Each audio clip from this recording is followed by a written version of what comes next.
Welcome into the In the Money podcast for KeenelandSelect.com for Saturday, August 4th, Whitney Day at Saratoga. And they have an all-stakes pick four that includes two grade ones. I'm Tom Leach along with Jim Goodman, Keeneland's Director of Wagering Development, as we take a look at that all-stakes pick four that starts in race 8 with the grade 1 test for 3-year-old fillies going 7 furlongs. They have had huge fields for this race in the past, not as big as usual this year. Jim, where did you land in the test? Yeah, but there's some quality here. I Yes, couldn't make a lot of distinction between the top 4 or 5 horses. Wound up going to Mia Mischief, the 7. I'm going to toss that trip that she had in the victory ride at Churchill, or at Belmont. Go back to the Churchill race, the 8 bells, and she beats this field, that 97 buyer that she got that day. So, and she went off as favorite in the victory ride, and she bobbled at the start and just didn't.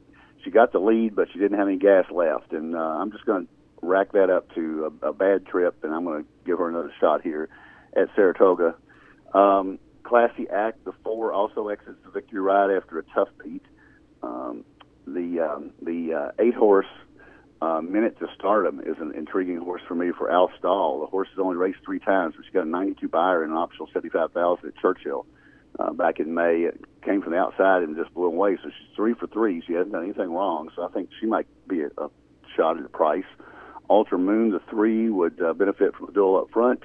I got 3, 4, 6, 7, 8 because the 5th horse I picked was a Chad Brown horse. That's just amazing that she's number 5. She also comes out of the victory ride, also had a tough trip. That was just a roughly run race. So I think those horses coming out of there deserve another shot. So Ortiz takes her back, and Chad Brown always gets them ready. He's only 26% at Saratoga, 28% overall. So I'm going to go with those 4 or 5 horses in my pick 4, but Mia Mischief is my very, very shaky win pick. That's who I probably should pick. I ended up picking Alter Moon, probably doing a little price shopping. She won 2 times at 7 furlongs, which I like.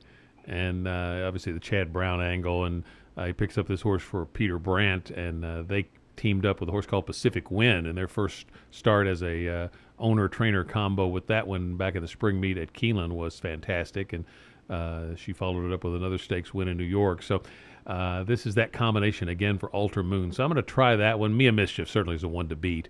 And I'm just going to use those 2 when we get to the pick 4. I thought Cathedral Reader's a little interesting in here. 3rd start for Dallas Stewart. And Dallas we've seen him certainly fire at a big price in big spots. So I would keep an eye on that one, not so much as a win candidate, but as a hit the board candidate. Spectator, I thought was a little interesting as well from the 2-hole. The Al Stahl one, if I went deeper, I'd probably go to that one. Not sure how good the field was that she beat last time, but that was an awfully impressive buyer number. You're right. So Alter Moon for me in the test, but it's kind of a toss-up between her and Mia Mischief. The grade 1 Whitney is the 9th at 1 mile and an 1/8. And I took a swing here with Good Samaritan. I'm a little just leery of Backyard Heaven, that clunker last time. And that makes me a little leery. That's the one I started to go with. Diversify, I like as well, but it should have an uncontested lead. But that was a big jump up last time. Maybe he bounces a little bit here. Good Samaritan is for Mind Your Biscuits is another one but it's can he do 1 mile and an 1/8? He's awfully good, but there's a question about him. There's a question about Backyard Heaven. Diversify is going to be such a low price. It's mainly the main reason I was trying to look for somebody else. So I found Good Samaritan. His best races have been at 1 mile and an 1/8. And he has 2 wins at that distance, and nobody else has that many. And Bill Mott's very sharp in these kinds of spots. And the horse ran big here in the Jim Dandy last year. So it's probably too big of a swing, but just for the price, I'm going to try to get Good Samaritan in there, not so much as a win candidate, but as a hit the board, try to get second candidate behind one of the lower prices. But those other 3, 2, 4, and 6, Backyard Heaven, Mind Your Biscuits, and Diversify, could easily see any one of those 3 winning this. Probably would take Diversify because of the pace scenario is the most likely. But I'm going to try to upset him with Good Samaritan in a Whitney. How about you? Yeah, I'm right with you. I think Diversify is going to be the favorite, and deservedly so off that Suburban win. And if he gets an easy lead, he's probably going to take him wire to wire. But I went back to the Good Samaritan Jim Dandy race there last year, and he won at 8-1. That was his first time on dirt. I kind of threw him out. He looked like a turf horse, and he's run on dirt since then. He hasn't gotten back this year to what he was last year. He ran in the Met Mile and just never was really in the race. Got hung outside and never fired. But I think he's got a shot here at 12-1. I don't think you could get 12-1 because I think a lot of people are thinking like we are, that he's a kind of a horse for the course, and we'll go off a little bit less than that. But he's just going to get value on him. Diversify at 7-5 is no value, but he's the most likely winner of the race. Mind Your Biscuits is interesting. They got to be seeing something there that letting him stretch out to a mile and 1/8 off that Met Mile. He didn't run badly in the Met Mile. Almost won in the mile, and maybe he can get the mile and 1/8. If he can, he's got a lot of back class. And Backyard Heaven, if you take out a Stephen Foster flop, he'd be the favorite here, and he still may be the favorite. I don't trust him either. I thought he ran so badly there, and Chad Brown had him going the right way. I thought Ali Sheba win at Churchill, and then he just didn't run into Stephen Foster. And don't know what happened. They've given him a little time off, and maybe he bounces back. That's the 4 I'm going to use to pick 4, but diversify Good Samaritan because of the price. I would suppose I would go with the win pick. We'll go to the 10th race, the Grade 3 Weah Stakes at 1.5 miles on the turf for fillies and mares, and this is a Grade 3. Who did you like here?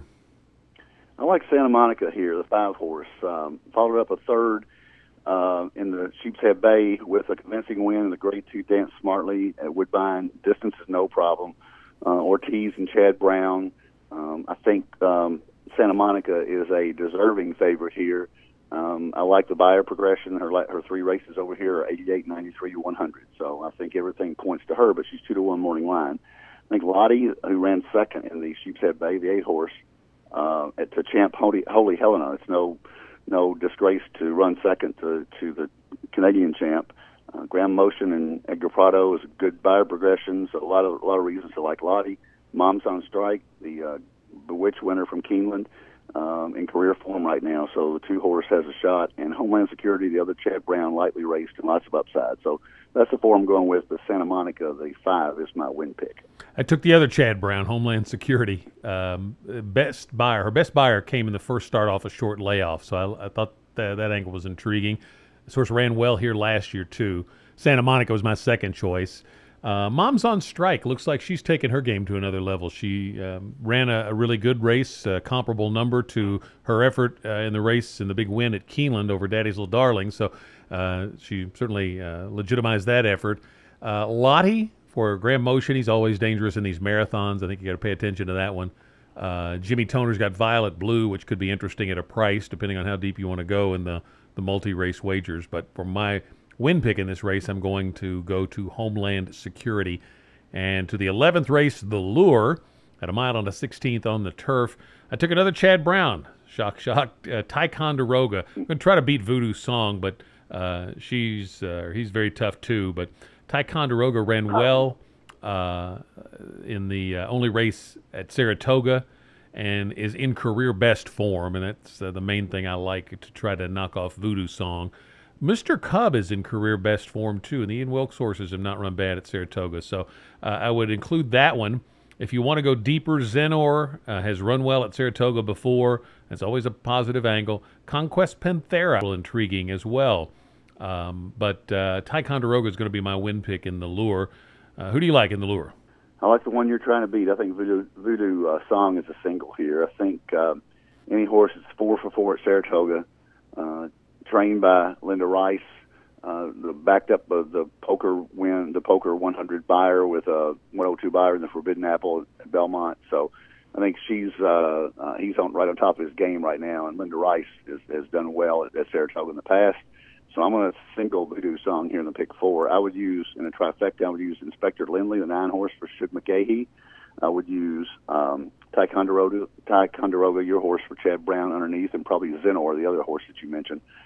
The wild card here is Bala Rocks, and if he gets back to his form from last year, he can win this. But he's been spotty. He ran in the Maker's Mark Mile and only lost by a couple lengths to Heart, but then he's off for a couple months. He did run very well in the poker, so I'm going to think that he may not be on top of his game right now. But if he is, he could sneak up there as well. but Voodoo Song is going to be my single in pick 4. So give me your pick 4 ticket. All right, pick 4 ticket, 3, 4, 6, 7, 8 with 2, 4, 6, 7 with 1, 2, 5, 8 with 8 for $40. If you wanted to double that, I would throw Battle Rocks in there in case he is back on his game with a 6 horse, so that would be $80. But a $40 ticket, singles, Voodoo Song in the last race. I'm going to take just 2 horses in the test, 3 and 7. Then I'm going to take all 4 I like in the Whitney, 2, 4, 6, 7. In the Weah, I'm just going 3 deep, the 2 Chad Browns and Mom's on Strike, so that's 1, 2, and 5. So that's 3 times 4 is 12, or 2 times 4 is 8, times 3 is 24. And then I'm going to take 6 horses in the last race. Those first 3 legs, if it comes Voodoo Song, I don't think it's going to pay much. So I'm going to try to have some other chances. And the thing is, if you don't single Voodoo Song, then I think you got to spread out and have several chances. So that's what I'm going to do and try to catch a price in the last leg. And I'm going to try 6, and I'll give you in the order that I like them. It would be Ticonderoga, then Voodoo Song, then Mr. Cub, then Zenner, then Conquest Panthera, and then Battle Rocks. So you kind of trim them off as you like if you want to trim down the ticket, but I'm going to use those 6, 2, 3, 4, 6, 7, 8 in the last leg for me. So a little bit heavier ticket, trying to catch a price in the lure. And Jim, Saratoga is not the only place for great racing on Saturday, right? No, it's probably the best card, but Mountaineer has their big day. West Virginia Derby is Saturday, so they've got a lot of undercard stakes races and a nice 3-year-old race for West Virginia Derby.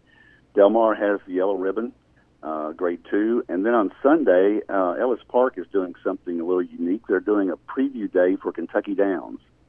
So that's on Sunday, and you have 4, I think, $100,000 stakes races that you're going to take a look at some of the horses that are prepping for the Kentucky Downs meet in September. So that's something unique that they're starting this year. That's going to be a nice card for Ellis on Sunday. That'll be fun, and I think the weather will be good, so it should be firm turf. So that'll be a fun card to play on Sunday. Best of luck with your wagers this weekend, wherever you're playing. For Jim Goodman, I'm Tom Leach. This is the In the Money Podcast for KeenelandSelect.com.